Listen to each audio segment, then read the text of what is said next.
Truth with your host, Christina Rivera. In this Savvy Broadcasting series, we delve into hot topics affecting us all. With cancel culture and big tech censoring any opposing ideas and thoughts outside of mainstream ideology, it has become more important than ever that we tell the raw truth about everything from U.S. world politics, COVID, Christianity, and everything in between.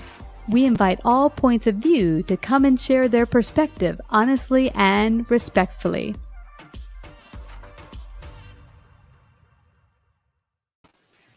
Hi, Cheryl Brown Merriwether. Welcome to Savvy Broadcasting, to our Forbidden Speech series. How are you today? Quite well, Christina. Thank you so much for having me. It's a pleasure to be here. Oh, you betcha. I'm excited to have you here, and I thank you for sticking with me.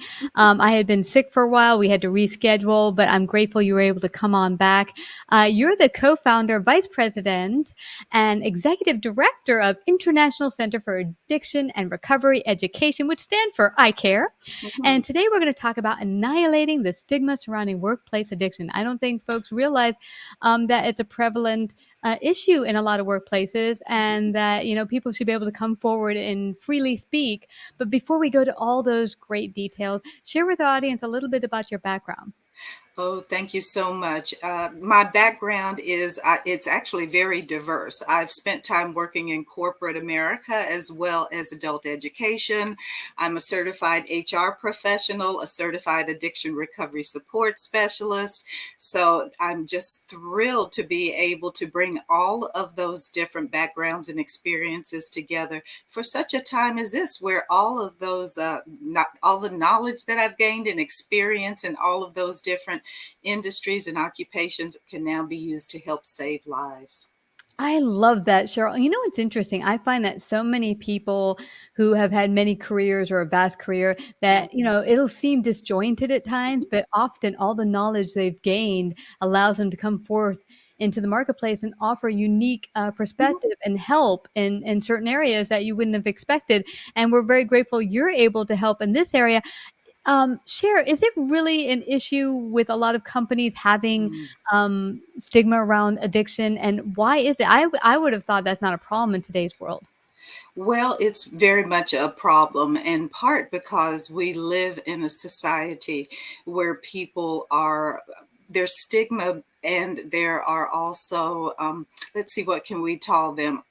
Misperceptions about what people who struggle with these issues are. They're not in alleys. They're typically in the workplace. Approximately 70% of individuals who use illicit drugs or alcohol are actually working in the workplace, but it's not something that you want to talk about because of the stigma. So typically you think of stigma, Christina, you think about mental health and mental illness, not necessarily substance misuse or addiction. In the workplace, alcohol is often celebrated, and it's a part of the workplace culture.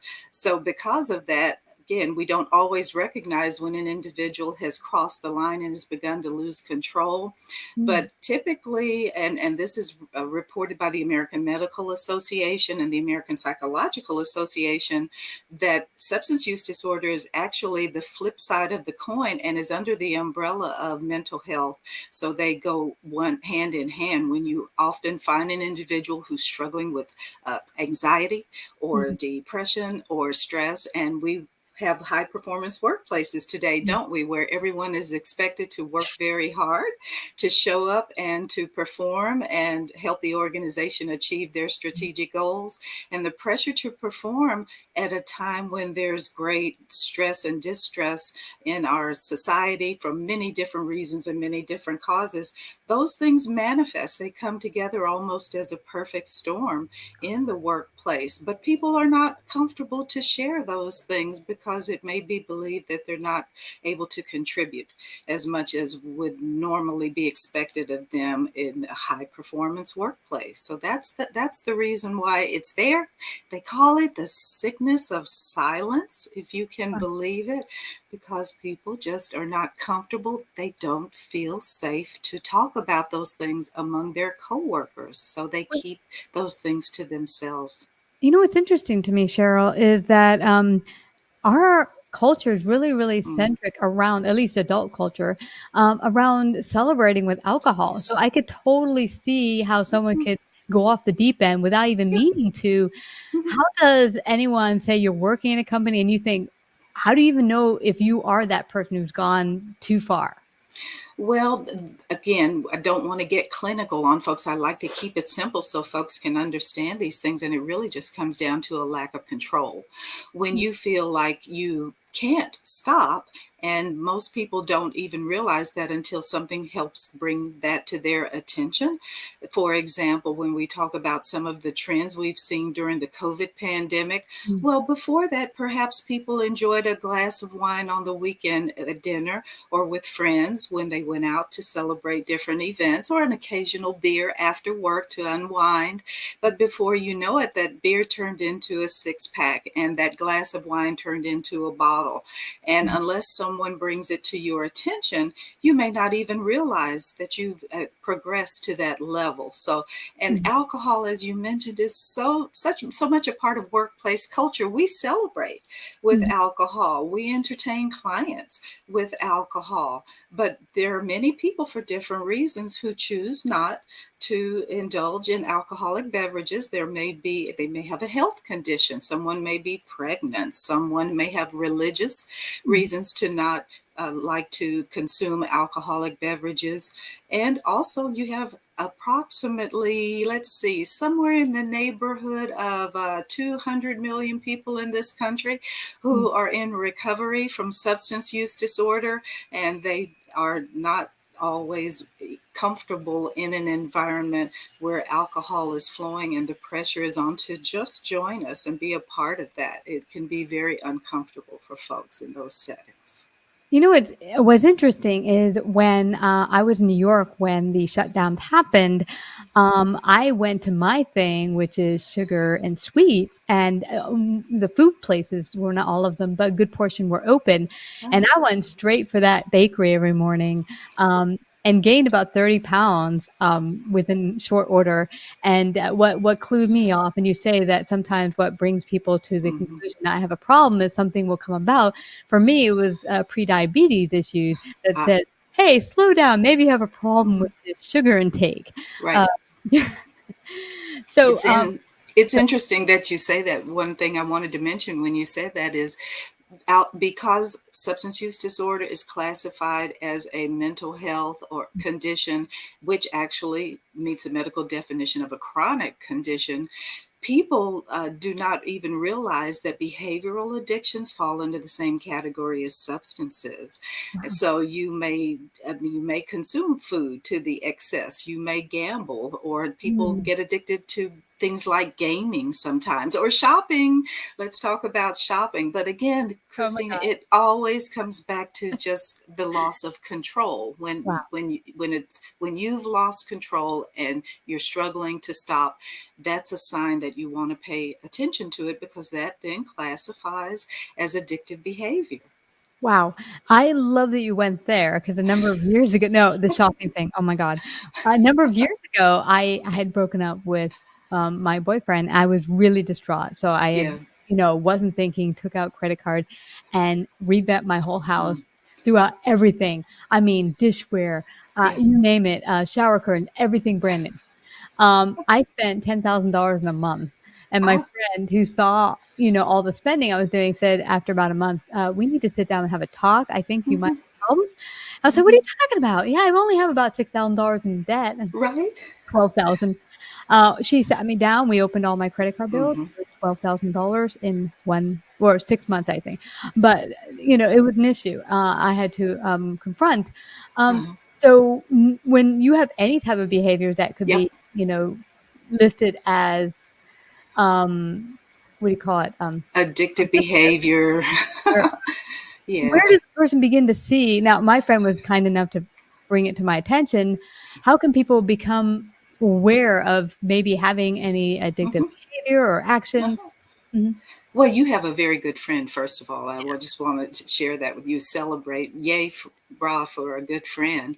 And it is simple little things like that that help us realize that we have a problem. And that's why it really comes back to the power of education Mhm. and awareness, because the Centers for Disease Control and Prevention, people forget about that prevention part of CDC, but prevention encourages awareness. Well, how do people become aware of these things? It really begins with conversations in the workplace, and Mhm. again, beginning where going back to where we started, people are not always comfortable in the workplace to talk about these things. So the work that I'm doing now as an HR practitioner, who is also a recovery support professional, is encouraging the workplace to create psychological safety around some of these issues so that people who are in recovery feel Mhm. safe to share their lived experience. And there are many ways that that can be done, particularly for organizations that are willing to explore. Let's expand the umbrella under our diversity, equity, and inclusion programs to include individuals who may have had life experience around mental health or substance use disorder or some Mhm. of those types of things, which typically have been taboo and off limits because we don't talk about them. I'll say one thing about this. When I talk about this with my HR practitioners, my coworkers and professional colleagues, many times they'll say, but Cheryl, we can't do that. We've got HIPAA laws and privacy laws, and we can't talk about other people's health conditions. And I will say to them, you're absolutely right. You cannot talk about someone else's story, but I can share my story and others who have experience with these things. If there is a culture of safety in the workplace Mhm. where they know that they can share freely, then they will be more willing to say, let me tell you my story. And by doing that, we can advise people on how to access resources in the community or get the support that they need before they crash and burn. Mhm. Typically, HR folks only engage around these issues in the workplace, and they do it one on one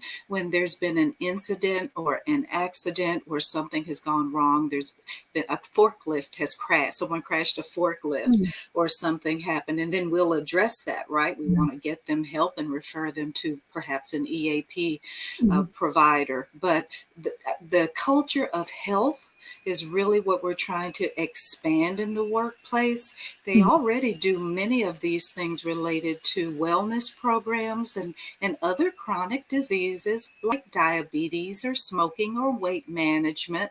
Mhm. So, in between the health and wellness activities that are often common in the workplace and combining that with some of the diversity, equity, and inclusion Mhm. programs that are in the workplace, we can create that safety that's needed for people who have the ability to share and to help to do so. And for those who need help or just questions they're curious about these things, we can connect those folks together, and that a little of that will go a long way to help individuals and help the organization get what is needed to continue to move forward and sustain their well-being. You made so many great points, but what I really like about this, you said, okay, it is not acceptable for us to be talking about other people's Yeah. health, but people can come forward and feel safe enough to come forward Mhm. with their story. And I say not only past life experience, but what they might be going through Yes. right now. And Yes. that's the problem I'm finding sometimes. There are Hmm. these things you're not comfortable sharing that Right. you might be outed, or I might get fired if I Yep. share the fact that I drink too much or Right. whatever. And so Yep. you should be able to feel safe enough to say, here's what I'm Yep. going through. I need help, and Hmm. not feel that that will be used against you Yes. by HR. And so Yep. I love that. And then the fact that here is the deal. We're talking about becoming aware when Yep. someone does share, hey, I was just going home having a glass of wine and I was really stressed and Right. turned into a bottle. And I don't know how I got here, but I feel so ashamed. Don't feel shame. We're going to help you through. Right. someone else on the floor in the company will be like, oh my God, I'm doing the same thing with maybe Exactly. food Mm-hmm. or, I just started taking painkillers because my leg bothers me and it's gotten out of hand. They'll feel comfortable with other people coming forward and sharing their story and then That's right. also getting help. Yeah, and when we're talking about workplace culture, where it begins? It begins at the top. You Yeah. need leaders to get on board and take a stand and say, hey, we care about you. We Mhm. recognize that there's a lot going on, and it's been going on now for more than a couple of years. And we recognize that folks are struggling, and they may say, hey, guess what? I've had some struggles and some anxiety around some of these issues too. Or Mhm. perhaps I lost a loved one or knew someone close to me who did. Mhm. So we want to support you by doing things to help you feel more comfortable. We're bringing in subject matter experts. We're bringing in professional recovery coaches.